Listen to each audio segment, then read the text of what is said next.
Hi guys, in this video I will show you how to delete a Revolut account without app.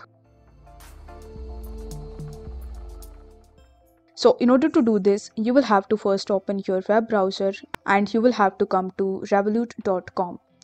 Once done, you will have to click on this login tab in the top right hand corner, and after providing your login credentials, you just have to log in into your account. Now once you're successfully logged in, you need to go to the settings by clicking on your account name on the top left hand corner. After that, you need to go to account and documents tab. Then you need to scroll to the bottom and click on the option of close account or close business account.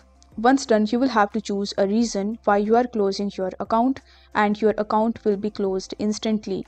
Now, if you want any kind of help relating to the deletion of your account, then you can even contact the Revolut customer support team.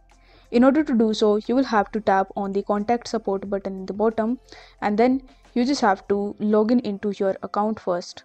After that, you will have to click on the help button, and then you just have to provide the information relating to the closure of your account, and the Revolut customer support assistant is going to help you in this regard. So if the video was helpful, then don't forget to like the video and subscribe to the channel. Thank you so much for watching.